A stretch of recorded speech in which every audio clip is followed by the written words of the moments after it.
का सेक्शन पढ़ना है, 3 लेगेसीज का। सबसे पहले लेगेसी रिकवरी, और उसके अंतर्गत बिल डब्ल्यू हमें अपनी कहानी सुना रहा है।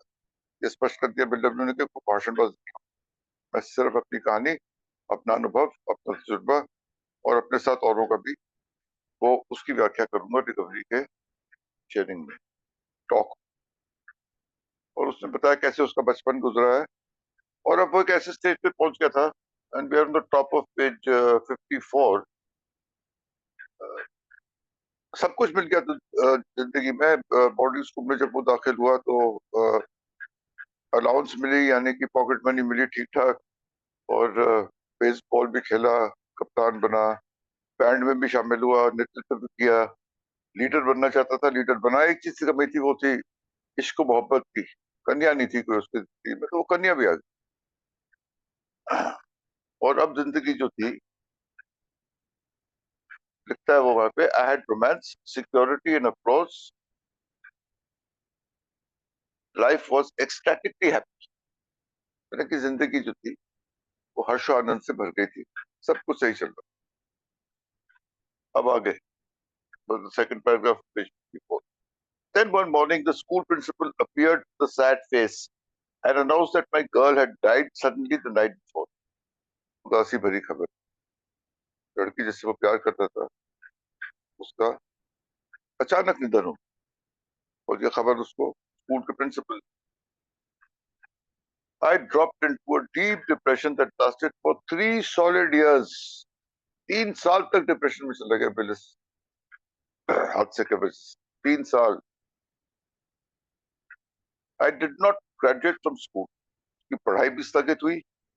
I was able to finish because I could not accept any loss of any part of what I thought belonged to me.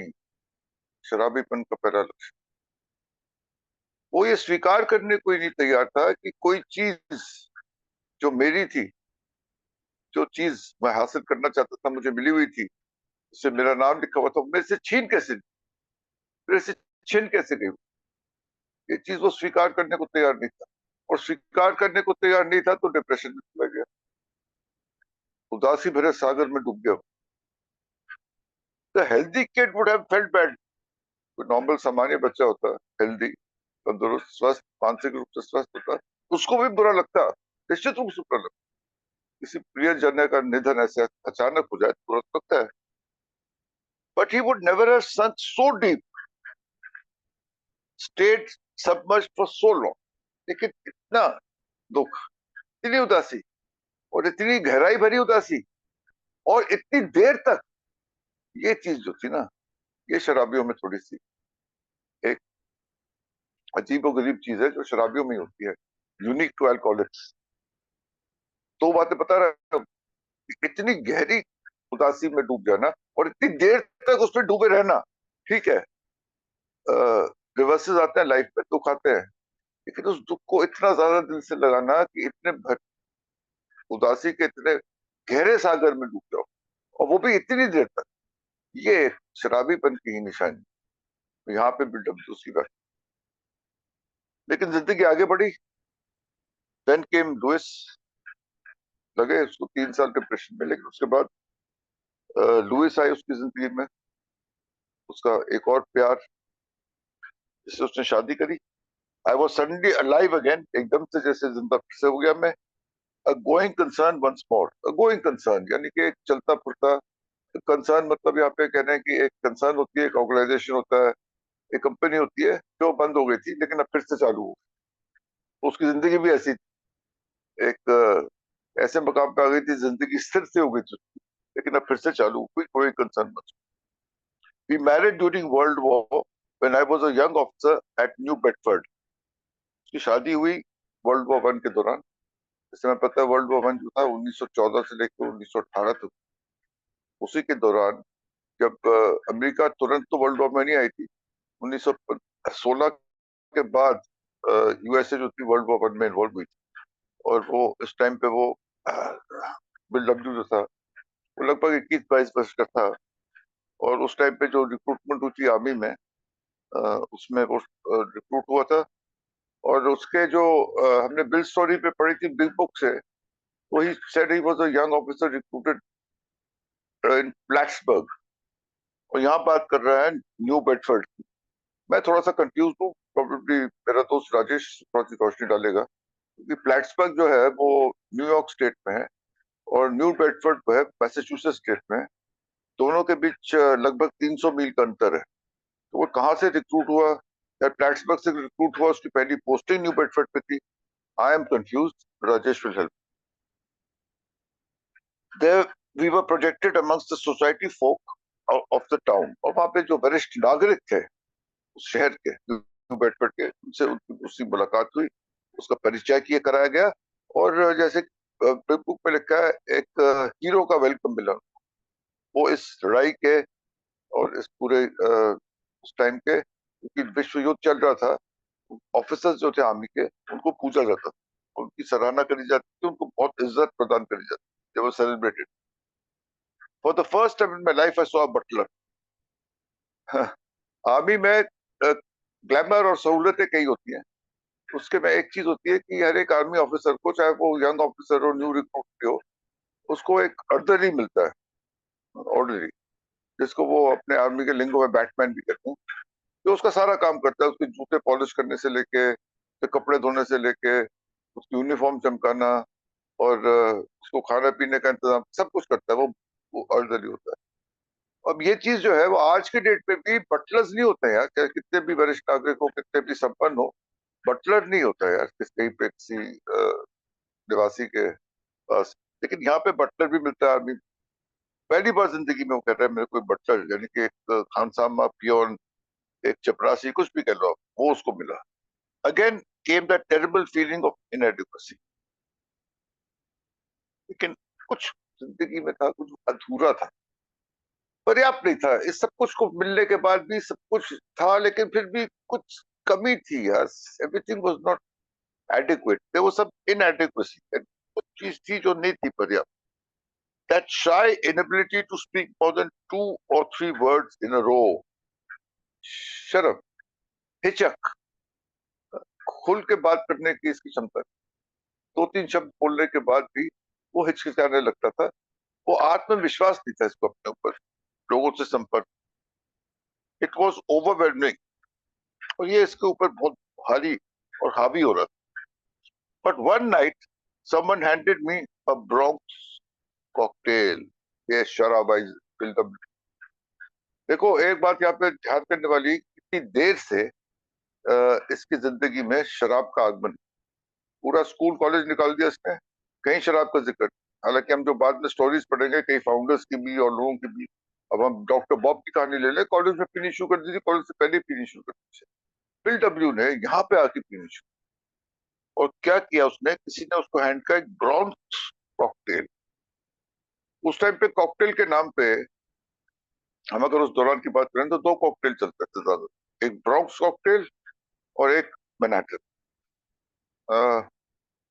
पता नहीं मुझे कितनी शराब की बात करनी थी, मगर ये ब्रॉन्क्स कॉकटेल की बात मैंने नहीं छेड़ी है, बिल डब्ल्यू ने छेड़ी है, तो मुझे माफ करिएगा। ब्रॉन्क्स कॉकटेल एक जिन और ऑरेंज जूस का मिश्रण, और उसके अलावा दूसरी जो कॉकटेल उस टाइम पे विख्यात रूप से प्रसिद्ध थी वो थी मैनहट्टन, जो स्ट्रेट अप विस्की थी, या विस्की के साथ बर्नमथ डाल के और बर्फ के साथ पी जाती। तो ये 2 कॉकटेल जो थी, ये ज्यादातर यही चलती थी, ब्रॉन्क्स और मैनहट्टन। सबसे अपर नंबर पे मैनहट्टन आती थी, उसके बाद ब्रॉन्क्स आती थी। तो किसी ने ब्रॉन्क्स कॉकटेल जो थी वो बिल को ऑफर करी। Dicker had killed a lot of my relatives and had been repeatedly warned against it. शराबीपन की वजह से कई कई रिश्तेदार जो थे बिल डब्ल्यू के दूर दराज के, उनका निधन हुआ था शराब पी के, और इस बात की चेतावनी उसके नाना पेट ने, ग्रैंडफादर, उसने उसको दी हुई थी, भैया शराब से बच के रहना, शराब से दूर रहना, शराब से परहेजी करना, तो ही चलिए ठीक है। क्योंकि फैमिली में हिस्ट्री है यार, परिवार में एक इतिहास है कि शराब पी के कई लोग मरे, तो दूर ही रहना, ठीक है, दूर रहा। देखो यहाँ तक बिल डब्ल्यू रहा, लेकिन यहाँ आके जब वो आर्मी रिक्रूट हुआ, उस चकाचौंध जिंदगी में, उस एडवेंचरस लाइफ में, तो यहाँ पे ब्राउन्स को किसी ने ऑफर करी, और हालांकि उसको इस बात की चेतावनी दी हुई थी उसके नाना ने, लेकिन फिर भी उसने P. Still I took the first. उसके बाद क्या था, शराबी को एक तो यही होता, and then another and another, simple लगता है। यानी कि फिर पीनी, एक के बाद एक, दूसरी, दूसरी के बाद तीसरी, फिर शराब चल। माई new companions, sorry I missed out line, down went the strange barrier that had always stood between me and people around me. अब वो जो दीवार थी, एक बाधा थी, एक विघन था, जिसकी वजह से वो ठीक से संपर्क नहीं कर पा रहा था अपने आसपास के लोगों के साथ, वो दीवार गिर गई। अब बात करना आसान हो गया उसके लिए दूसरों के साथ। वो हिचक, वो शर्मिंदगी जो महसूस करता था। हम कहते हैं ना, first thing that alcohol does, it lowers our inhibition. यानी कि मेरे को जहां पे हिचक हो, जहां मेरे को थोड़ी सी एक शंका हो कि यार बात करूंगा तो उसको कैसा लगेगा, बात करूं नहीं करूं, उस हिचक पे शंका में मैं रह जाता हूँ, बात ही नहीं करता। मैं भी ऐसे ही था। लेकिन जब शराब जिंदगी में आई तो खुल के बातें करने लगा मैं सबसे यार, और सबको मेरी बातें पसंद भी आई। मैं लोगों के पास जाना शुरू किया, मैंने लोग मेरे पास आने शुरू किए। I became more attractive personality of started. मजे की बात, तो वो जो एक बाधा थी, एक बैरियर था, एक दीवार थी मेरे और अन्य लोगों के बीच में जिससे मैं मिलता था, चाहे वो सामाजिक स्तर पे हो, चाहे वो घरेलू स्तर पे, वो दीवार गिर गई। My new companions drew near to me and I drew near.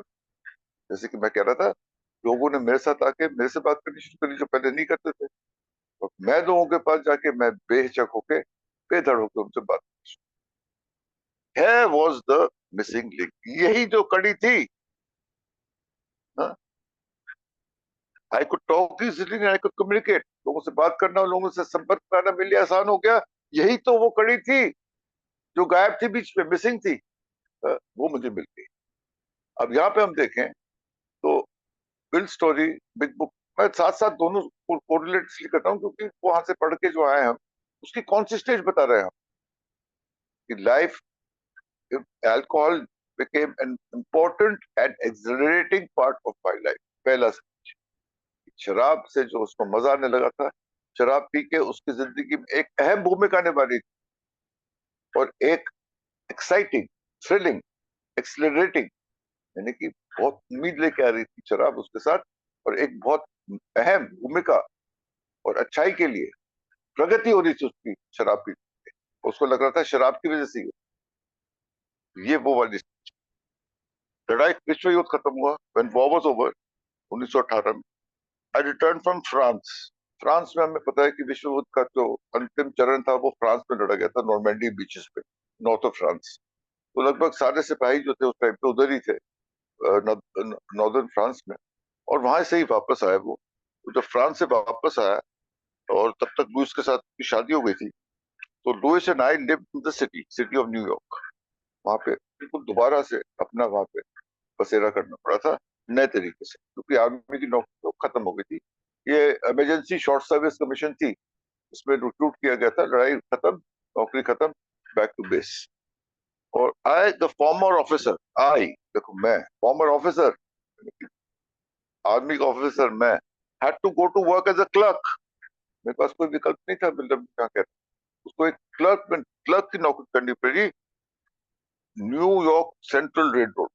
New York central red road एक रेलवे नेटवर्क था, जैसे कि इसकी तुलना आज के दिल्ली मेट्रो से कर सकते हैं, जो न्यूयॉर्क के अंदर और न्यूयॉर्क के इर्द गिर्द के शहरों में ये एक रेल सेवा प्रदान करती थी न्यूयॉर्क से। तो वहां पे एक क्लर्क की नौकरी बिल डब्ल्यू को मिली थी, उसने वो करी और अपने करियर को रीएस्टेब्लिश किया।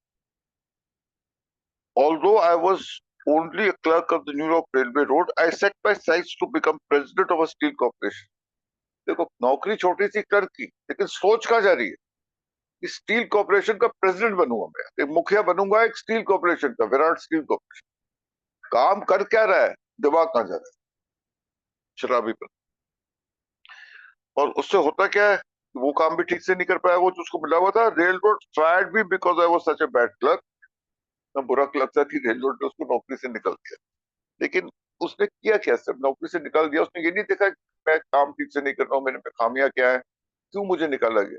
उसने क्या किया, आई वाउड, प्रतिज्ञा ली मैंने, I would show that railroad and everybody else to who I am. मैं क्या बताऊं मैं, प्रतिज्ञा कह ली, मैं इनको पता नहीं मैं कौन हूँ, रेल रोड वालों को यार, तुझे निकाल दिया, मैं दिखा दूंगा इनको मैं कौन हूँ, मैं बताऊंगा इन रेल रोड वालों को भी नहीं, बाकी सबको भी पता चल जाएगा कि मैं हूँ कौन। राबी पर मैं बीखे मेरा जानते नहीं हो मैं कौन, मैं बताऊंगा तुमको मैं कौन। वही दिल बिल का जो आइडेंटिफिकेशन मेरे को पूरी तक बिल स्टोरी के हर एक हिस्से पे मेरे को जो आइडेंटिफिकेशन करती है, वो उसकी कोई सीमा नहीं है उस आइडेंटिफिकेशन की। आज मैं ए में हूँ, सोबर हूँ, तो starting point was my identification bill W with bill story bill. और यहाँ पे आके उसी कहानी को जब हम थोड़ी सी और गहराई में जाके पढ़ रहे हैं ना, मेरे को तो बहुत मजा आ रहा है। I hope you are also enjoying this journey. तो ये जब जज्बा उसके अंदर आया कि मैं तो रेल रोड की नौकरी से निकाल दिया, अब मैं बताऊंगा मैं कौन हूँ तुम लोगों को, वो क्या क्या ख्वाब देख, वो जो अल्कोहल जो था वो accelerating an important part of my life जो था, वो अभी दौर उसका चल। Finally I got into Wall Street. निबल्सों ने पढ़ा, सब कुछ घूम घाम के वॉल स्ट्रीट पर उसकी शक्ति थी। वॉल स्ट्रीट न्यूयॉर्क का शेयर मार्केट, जैसे दिल्ली की दलाल स्ट्रीट, सॉरी बॉम्बे की दलाल, दिल्ली का स्टॉक एक्सचेंज की जगह, यहाँ पे वॉल स्ट्रीट जो था, जो आज भी विश्वविख्यात जगह है stock on stock share trading. Wall street में इसका आकर्षण बढ़ा और वहां पे उसने फिर काम करना शुरू किया, और उसके बाद वहां पे इन्वेस्टर भी बन गया। वो he was a speculative investor as well as a broker. Broking कम करी इसने, न्यूयॉर्क स्टॉक ब्रोकर बोलते हैं इसको, लेकिन ब्रोकिंग कम करी इसने, ज्यादातर इसने स्पेकुलेटिव इन्वेस्टमेंट करी, यानी कि पैसा लगाया और पैसा कमाया। तो कुछ अपना पैसा, कुछ लोगों का पैसा कमीशन बेसिस पे लगाता था, और पैसे खूब कमाए इसने। फिर Wall Street, that famous shortcut to wealth and power और पॉवर्टी, दोनों चीजें होती थी वॉल स्ट्रीट। बहुत जल्दी लोग बहुत सारा पैसा कमाते भी थे और गवाते भी थे, यानी कि ये एक गढ़ था रईसियत का भी और साथ में दरिद्रता का भी। यानी कि यहाँ पे लोग खराब भी हुए हैं, सट्टा बाजार है, स्पेकुलेटिव है, तो यहाँ पे दोनों काम हो सकते हैं। लेकिन शॉर्टकट था, बहुत जल्दी दोनों चीजें होती थी यहाँ वॉल स्ट्रीट। लेकिन बिल के साथ क्या हुआ, in a few years time I made far too much money for one so young. छोटी सी उम्र में बहुत सारा पैसा कमाया। I was not disturb about my drink. शराब, बिल डब्ल्यू को कोई फर्क नहीं पड़ रहा था, डिस्टर्ब नहीं था वो, कोई परेशानी नहीं थी उसको अपनी drink. Although Louis had become increasingly concerned, लेकिन जो धर्मपत्नी थी लुइस, उसको चिंता होनी शुरू हो गई थी, कंसर्न हो गया था, वो थोड़ा सा इस बात को लेकर परेशान थी, ये कुछ ज्यादा ही।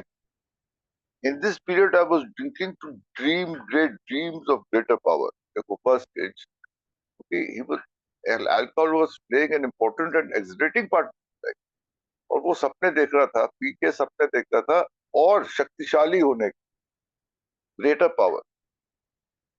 आई wanted to be director of many large enterprises, नहीं एक स्टील कॉर्पोरेशन नहीं, बहुत सारी बड़ी बड़ी कंपनियों का डायरेक्टर बनना चाहता।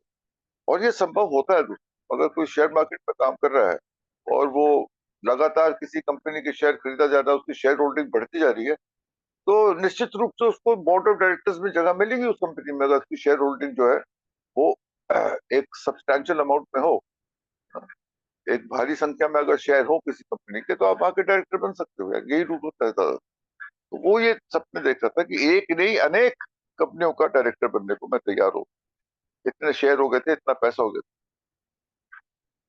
आई wanted to be a director of many large enterprises, indeed I was on the point of realising my ambitions at the time of the 1929 crash when everything melted. और ये इसके मकाम के आसपास पहुंचने को तैयार हो गया था, बहुत प्रगति कर रहा था, शेयर होल्डिंग बढ़ती जा रही थी। लेकिन 1929 का 1929 का जो मेल्टडाउन हुआ, ग्रेट डिप्रेशन क्रैश, इसके बारे में बिल स्टोरी में पढ़ा था, कैसे भारी गिरावट हुआ सब शेयरों पे, और बहुत घमासान नुकसान लोगों का हुआ आर्थिक तौर पर 1929। उस टाइम सब कुछ तबाह हुआ। Although I had got many thousands of dollars into debt, my arrogance was supreme.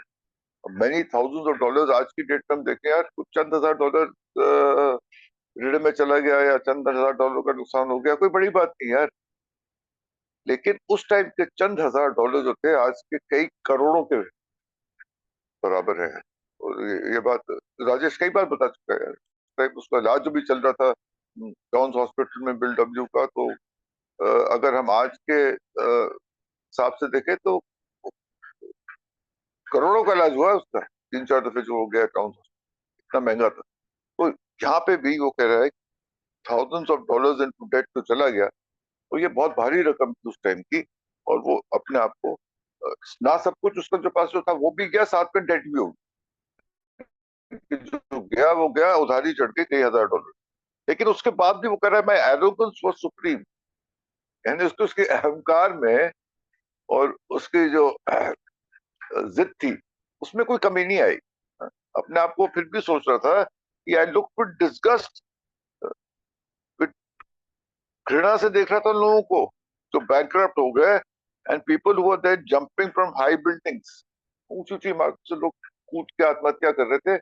उनको एक घृणा से की नजर से देखते, ये क्या कर, ये गलत बात है। I said and believe I can build all this up once more, मैं तो ये सब कुछ फिर खड़ा कर दूंगा। I have done it once, I can do it again. ये पहले भी मैंने किया हुआ है, दोबारा भी कर दूंगा, कौन सी बड़ी बात है यार। शराब ले आओ बस, और शराब पी उसने, और यही सोच में रहा वो। ये सब तो ठीक है, थोड़ा सा नुकसान हो गया, ये नुकसान पूरा कर, पहले भी किया मैंने, दोबारा। ये मतलब शराबीपन का एक और चीज है कि जो हकीकत सामने है उसको भी स्वीकार करने के लिए वो शराबी तैयार नहीं। शराब के जोर पे वो ये सोच रहा है कि शराब पी के इस गम को मैं भुला दूंगा, दोबारा से कल आऊंगा और एक और अटेम्प्ट करूंगा, और दोबारा से फिर से खड़ा हो जाऊंगा अपने पैरों पे। I read the next paragraph friend, तो टाइम हो गया, लेकिन एक लास्ट पैराग्राफ में पढ़ूंगा ताकि ये कंप्लीट हो जाए, कंटिन्यूटी ब्रेक ना हो।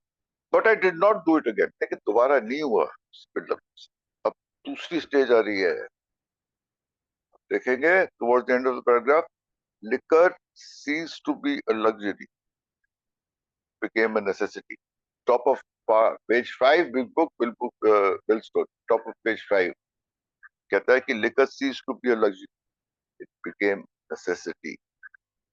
दोबारा कह रहा है, नहीं वो खड़ा हुआ पर my alcoholic obsession had already condemned me, यानी कि शराब पीने की जो उसकी एक ऑब्सेशन था, एक जो उसकी ये जो लालसा थी शराब की, उसके साथ उस पर जो बीमारी हावी हो रही, और इस बीमारी की वजह से कंडेम्ड मी, कंडेम्ड का हमने कई बार भी पढ़ा है। कंडेम्ड का मतलब होता है किसी को निराकरण करना, दोषी ठहरा के उसका निराकरण कर देना, कंडेम करना। तो वही बिल डब्ल्यू के साथ यहाँ पे हुआ। I no longer have the capacity to hold even the first rung of any comeback ladder, comeback करने के लिए जो सीढ़ी चाहिए वापसी के लिए, उस सीढ़ी के पहले पैदाइश पे भी चढ़ने की उसकी क्षमता नहीं। सो आई बिगैन सिंकिंग, और डूबता चला गया। I could not get a toe hold any more and became a hanger on. Toe hold, दोस्तों जो रॉक क्लाइंबिंग करते हैं, रॉक क्लाइंबिंग के बारे में सुना होगा, तो पैर को जमाने के लिए एक खांचा या एक कोई कुंडी चाहिए होती है। जब तक वो पैर को जमाएगा नहीं, मैं आगे नहीं बढ़ सकता, तो आगे चढ़ना मुश्किल है। उसको बोलते हैं टो होल्ड। वो टो होल्ड उसको नहीं मिला बिल्डब्ल्यू, क्योंकि शराबी पर इतना हावी हो गया था कि उसको वो मौका जो था या तो मिला नहीं, या जो मिला भी होगा तो उसने उसको पहचाना नहीं। और वॉल स्ट्रीट पे हैंगर ऑन बनता था, लेकिन यहाँ घूमता रहा, वहां पे पड़ा रहता था, लेकिन उसको कोई without money and sobriety I was discredited. ना पैसा था और ना ही सोब्राइटी, दोनों चीजें उसके पास थी। दोनों में से एक भी होती तो उससे कोई बात करता। मेरे पास भी आज की डेट में पैसा नहीं है, लेकिन सोब्राइटी है यार, लोग मेरे से बात करते हैं। दोनों में से एक चीज तो हो। एक टाइम था सोब्राइटी नहीं थी, लेकिन पैसा था, तब लोगों से बात करते थे। लेकिन वॉल स्ट्रीट जैसी जगह में दोनों में से एक चीज तो हो, तभी तो आप वहां पे कुछ कर सकते हो काम। तो दोनों ही नहीं थी। ऐसे आदमी को वहां वॉल स्ट्रीट के वातावरण में कोई नहीं पूछता है, बिल डब्ल्यू को भी कोई। आई वॉज डिसक्रेडिटेड एवरीवेयर, यानी कि कहीं भी जाता था उसको किसी बात का भी श्रेय नहीं मिलता था। हालांकि अपने काम में माहिर था, उसके पास ज्ञान भी था और उसके पास तजुर्बा भी था, लेकिन क्योंकि उसके पास ना जेब में पैसा था और ना ही सोब्राइटी उसके पास थी, उसको किसी बात का भी कहीं भी श्रेय नहीं। People knew all too well what I was become. Finally, I slid down into a state where I was not drinking to dream dreams of power. अब वो पीते हुए वो अहम शक्तिशाली होने के ख्वाब के लिए जो पीता था वो, अब उसके लिए नहीं पी रहा था। I was drinking to numb the pain and to forget.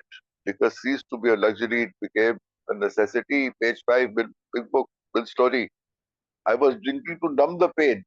जो दर्द हो रहा था, जो तकलीफें हो रही थी, वो तकलीफों को दूर करने के लिए। नम का मतलब होता है कि जो महसूस करने की शक्ति है उसको खत्म करते हैं, नम करते, उसको वो सुन कर, वो उस दर्द को सुन करने के लिए पी रहा था, और फॉरगेट, उसको भुलाने के लिए। अब शराब पीने का मकसद कुछ और, ख्वाब देखना नहीं, सपने देखना नहीं, शक्तिशाली होने, अब था जो हुआ उसको महसूस ना करना, अपने अपने आप को सुन कर देना और सब कुछ भुला देना। Because ceased to be a luxury, it became a necessity. मैं बार बार ये लाइनें बोल रहा हूँ, ये स्टेज आ गई, और इस स्टेज पे हम यहाँ पे खत्म करेंगे आज की रीडिंग को, और कल हम शुरू करेंगे कि अगली स्टेज जो आती है कि alcohol became my master, I was its slave, उसके बारे में हम बात करेंगे, Bill story. Thank you Vinay, back to thank you Atul ji. Rajesh ji आप आइए। जी धन्यवाद। मेरा नाम राजेश अनूप शादी है। वहाँ पे कृपा नहीं की है उनकी सर्विस के लिए विनोद जी। और अतुल जी धन्यवाद। बहुत बहुत अलग अलग घटनाएं, अलग अलग, हर एक पैराग्राफ में अलग अलग चीज है जी। और थैंक यू सुमेश भाई सर्विस के लिए। पहला पैराग्राफ अलग अलग घटनाएं हैं और बड़ी लंबी लंबी घटनाएं हैं ये। और जो भैया वो जीवन में रोमांस नहीं था वो रोमांस आ गया। और ये लड़की थी बर्था बैमफोर्ड, BERTHA BAMFORD, क्योंकि वो थोड़ा सा दिक्कत है, बोलता मैं कुछ हूँ नाम कुछ और रखता है। और ये डॉक्टर थी, मैनस्टर एपिसल मिनिस्टर की ये बेटी थी। और BW से, अच्छा दोनों ही लड़की हैं, चाहे लुइस को ले लो, लुइस तो 4 साल बड़ी थी, ये भी 1 साल बड़ी थी। और ये बिल से एक क्लास आगे पढ़ती थी। और मतलब बड़ी पॉपुलर लड़की थी, पॉपुलर यानी कि इंटेलिजेंट भी थी, बड़े बहुत ऊंचे खानदान से थी। और साथ में क्लास की और YMCA की, वो जो स्कूल था उसकी प्रेसिडेंट भी। तो ये 3 4 चीजें थी। और वो भाई वो ये भी शर्मीला टाइप था और वो भी। और लिखा है इसने कि वो भी बड़ी धीमी थी और मैं भी बड़ा धीमा था। लेकिन वो भाई वो हो गया, मतलब प्यार में पड़ गए दोनों। इवन उनके घर में भी इसका मतलब it was a mutual love, and Bertha parents also liked bill and welcome him in their home. Bertha made the summer and the early fall of 1912, मतलब 1912, one of the happiest most asterisk period in bill life. उस period को bill ने बोला है, जो उसके साथ बिताए हुए पल लम्हे थे और वो बहुत अच्छे थे। लेकिन भाई वो जो भगवान को मंजूर है, उसको जो है वो नर्वस ब्रेकडाउन हो गया लड़की को एकदम। और बिल को उस टाइम तो पता ही नहीं था।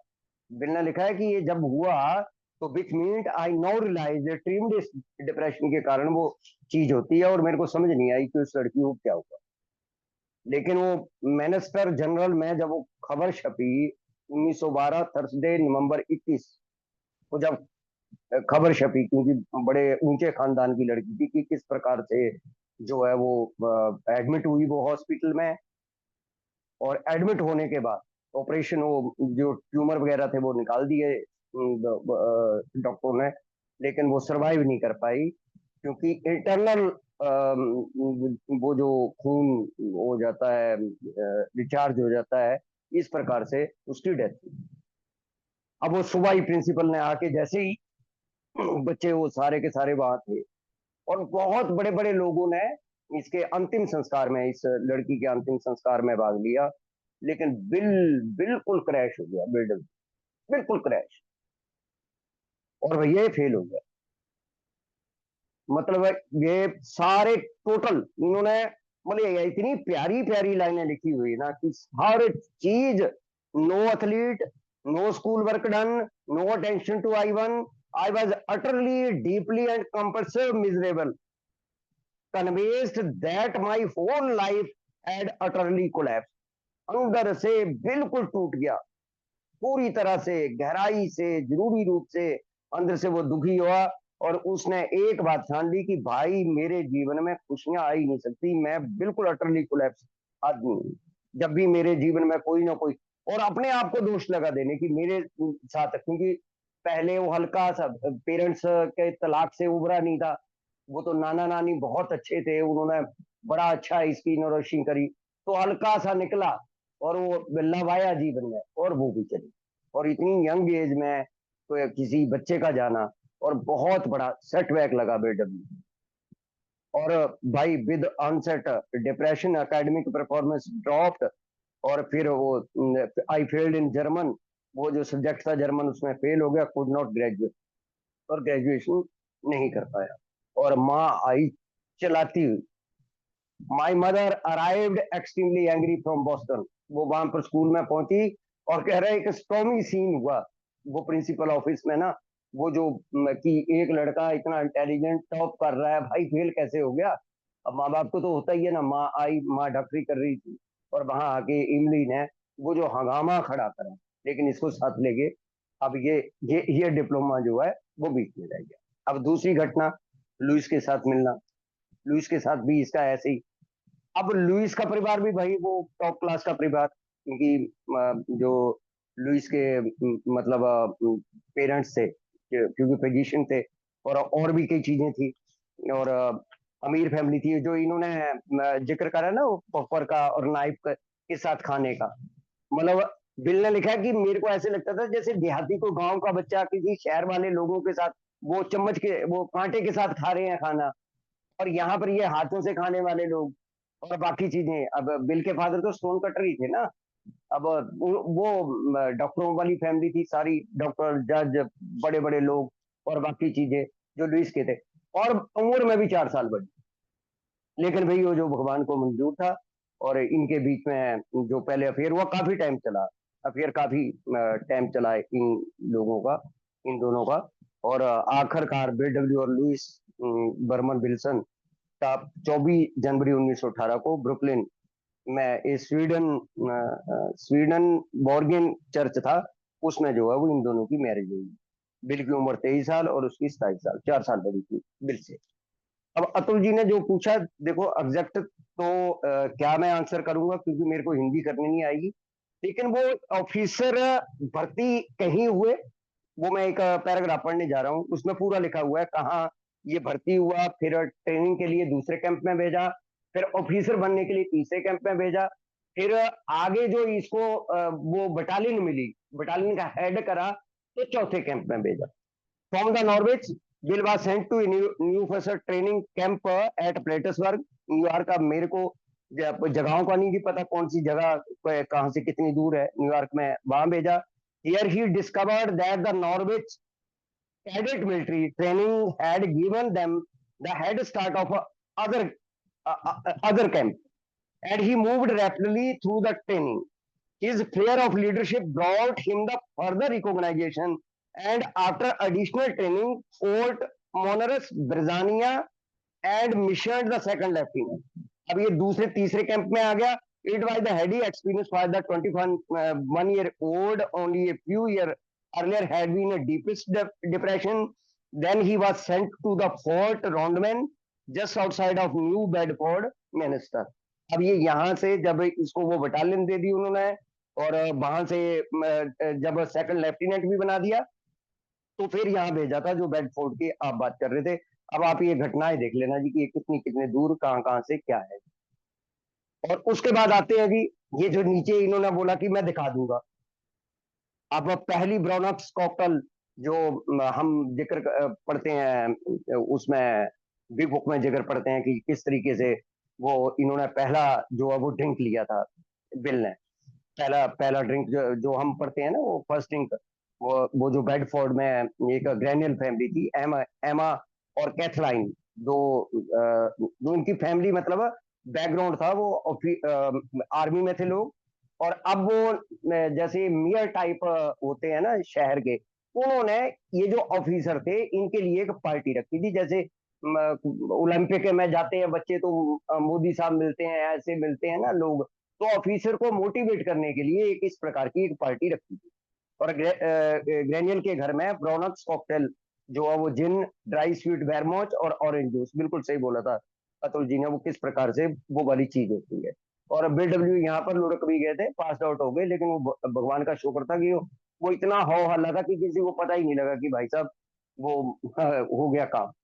अब बीडब्ल्यू को हुआ क्या जी कि आर्टरी बैटरी में बीडब्ल्यू जैसे स्पेशल सर्विस के लिए प्रशंसा पत्र मिला था, स्पेशल टोकन मिला, पॉकेट वॉच मिली, रिंग मिली, और वो पेन, मतलब एक मेडल में और भी चीजें इन लोगों को मिली। लेकिन ये बहुत कम ऑफिसर को मिलती है ये वाली जो प्रशंसा पत्र है।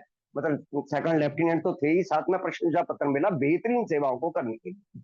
अब ये आगे अब छोटी नौकरी तो कर नहीं रहे हैं, शादी होगी इनकी, और अपने सास ससुर के पहले इनको एक डिपार्टमेंट लेके दिया सास ससुर ने, लेकिन फिर उसके बाद ये जो है वो मतलब उनके साथ ही रहने लगे।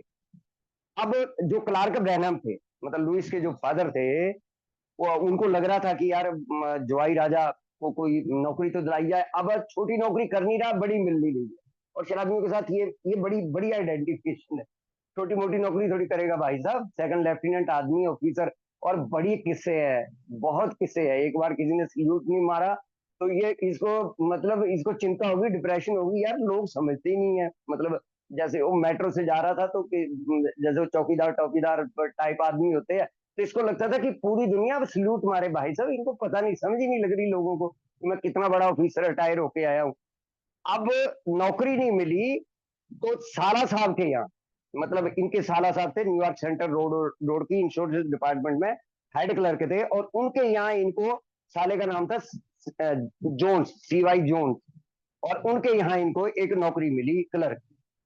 लेकिन वो साले के साथ भाई साहब वो बनी नहीं, और बैड तो लिख ही दिया उन्होंने कि वो बुक कीपिंग सही नहीं कर पाते थे, और भाई उन्होंने फाइट करा, उन्होंने निकाला बिल को। अब ये जो बिल ने लाइनें लिखी है ना बीडब्ल्यू ने कि मैं दिखा दूंगा दुनिया को, ये साले को दिखाना चाहता था बेसिकली। वो पार्ट वो है, वो प्रॉपर मतलब वो टॉम उजेल को जाती है वो ना, वो सारे बीच बीच में से एडिट जो उसने स्टोरी करी है, तो वो साले को दिखाना चाहता था कि साला मतलब दिखा दूंगा तूने कैसे यार इतने बड़े आदमी को इतनी छोटी सी नौकरी से फाइट कर दिया। और वो चीजें माइंड में तो था ही, माइंड में तो वो जो सट्टेबाजी और ये पैसा कमाने की, और हीरो भी जो तो इकोनॉमिक क्षेत्र के जो लोग होते हैं ना, आर्थिक क्षेत्र के जो लोग थे, वो हीरो थे बिल के माइंड में, बड़े पैसे वाले लोग या बाकी चीजें। और वो काम भी हुआ भाई, और सही तरीके से काम भी हो गया। लेकिन वो यहाँ भी जो भगवान को मंजूर था, एल्कोहलिक एनोनिमस बनना था बेसिकली, तो बात ही है। तो बिग बुक में देखे ना पेज नंबर 3 पे वो बॉटम पैराग्राफ में वो जब तो वो सारी की सारी चीजें जो है क्लियर हो जाती है। अब ये जो क्रैश हुआ था ना, तो बिल के सारे डिसीजन गलत थे वहां पर। जिस नाइट ये 1929 में क्रैश हुआ था, उस दिन बिल के सारे डिसीजन, और सच में अगर ये पासा सही पड़ जाता तो भाई साहब 1 लाख के 1 लाख शेयर, 1 लाख के नहीं, 1 लाख शेयर तो एक ही कंपनी थे जो कॉर्न प्रोडक्ट बनाती थी, पैनिक एंड फोर्ड। बिल तो उसमें जिक्र भी करा हुआ है बिग बुक में, पैनिक एंड फोर्ड कंपनी के शेयर जो थे, मतलब अपनी मदर को दिलाए इन्होंने, इमली को दिलाए। और किस तरीके से, अब यहाँ पर गलती क्या होगी कि रात को बिल डब्ल्यू को पता था कल बाजार टूटेगा। ये अक्टूबर 1929 ब्लैक ट्यूसडे जो बोला जाता है उसकी बात है, और इसको पता था कि कल शेयर बाजार टूटेगा। लेकिन भाई साहब इसने अपने मित्रों को बोला कि पहले शेयर बाजार टूटेगा जब लोग बेचना शुरू करेंगे, तुम लोग होल्ड करना शुरू करना या खरीदना शुरू करना। इसने अपने मित्रों को जो हाई फाइनेंस बिल्डिंगों से कूदे थे ना, वो इसलिए कूदे थे कि उन्होंने उन्होंने खरीदारी शुरू कर दी, लोगों ने बेचने शुरू कर दी। बिल को पक्का पता था कि कल शेयर बाजार टूटेगा, लेकिन एक डिसीजन वो जो गलत हो गया ना, होल्ड करना और प्लस खरीदारी करवाना, अपनी मदर को भी खरीदारी करवा दी। और फिर जो क्रैश हुआ वो तो है ही नहीं, वो तो हम बिग बुक में पढ़ चुके हैं कि अचानक ये बंदा जो है वो बॉटम लग गया नीचे, जो इसने बोला लड़खड़ाता हुआ पहुंचा शेयर बाजार में, वो टिक टिक चल रही थी और इसकी भी टिक टिक होगी। अब दोनों ही चीजें देख लो, ये जो लास्ट पैराग्राफ अतुल जी ने पढ़ा कि किस तरीके से कहां से चला भाई साहब और कहां पर पहुंच गया ये। और ये बीच की स्टोरियां तो ये 6-6 पेज 8-8 पेज की हैं। ये एक एक पैराग्राफ की स्टोरी जो है वो 8-8 9-9 पेजों की है। तो कैसे कोई आदमी 5-10 मिनट में तो इन चीजों को कर ही नहीं जी सकता, मतलब वो कि 5-7 मिनट में उसके बारे में कोई बता दे। म- ये जो इन्होंने जिक्र करा है ना कि विदाउट मनी और सोबरिटी आई वर डिस्क्रेडिटेड एवरीवेयर, बड़ा यार दुखता हुआ सेंटेंस है। वो वॉल स्ट्रीट जहां पर बिल को वो रेड कारपेट वेलकम मिला था जब ये लुइस के साथ इन्वेस्टिगेट करके आया था, खासकर वो जनरल और दूसरी कंपनियों के बारे में। और भाई साहब कई लोग बना दिए इसने फ्रैंक शाह जैसे, मतलब इसका सांडू भी लगता है एक तरीके से, क्योंकि लुइस की कजन के हस्बैंड थे फ्रैंक शाह, पैसा पूसा नहीं था उसके पास, उसके उसको अरबपति बनाने में सबसे बड़ा रोल। और 5 लोगों को तो मैं मतलब विशेष करके जानता हूं जो लुइस की फैमिली में या दूसरे लोग थे, जो अरबोपति बना दिए इस बंदे ने। लेकिन अपना क्या हाल हुआ, लेकिन ये जो अगले पैराग्राफ 2 पढ़ेंगे उसमें अपॉर्चुनिटी देने वाला आदमी भी फ्रैंक शाह ही बनेगा। तो डिस्क्रेडिट मतलब अब ये पी के जैसे जा रहा है ना किसी के ऑफिस में, तो मतलब लोग हाथ जोड़ रहे हैं, अबे भाई आगे जा यार। वो बिलडब्ल्यू जिसके विचारों पे पूरा बाल स्ट्रीट चलता था, जिस जो होता है ना, ये शायद कई लोगों को पता होगा, मार्केट जब सुबह खुलती है तो कई लोग ऐसे व्यापारी होते हैं, उनकी जुबान से खुलती है मार्केट। जैसे ये आड़ती होते हैं, कहीं के भी आड़ती, जैसे सेब में ले लो या दूसरे करियाने में ले लो या बाकी चीजों में ले लो, तो रेट खोलने वाले कई लोग होते हैं, और चंद लोग होते हैं जो पूरे हिंदुस्तान का रेट खोलते हैं कि मतलब आज सेब का क्या रेट रहेगा, वो उनके मुंह से निकला हुआ रेट बन जाता है जी। और ये 100% एक वो वाली बात है, उस तरीके का इस बंदे का अप्रोच था उस मार्केट में। तभी इतने इतने सारे लोग जितने भी बड़े बड़े बिजनेसमैन थे सारे जानते थे। और ये हालत आ गई पी पा के कि भाई साहब भाई आगे बढ़ आगे बढ़ आगे बढ़ आगे बढ़, पी के लड़खड़ाता हुआ सुबह किसी की दुकान पे पहुंच जाएगा आदमी, तो बंदा बोलेगा। और मेरे को ये सेंटेंस बहुत मतलब अंदर से टच करते हैं, क्योंकि पीने के बाद ये वाली हालत जो है वो पहुंच जाता है। धन्यवाद। Thank you. Thank you Rajesh ji.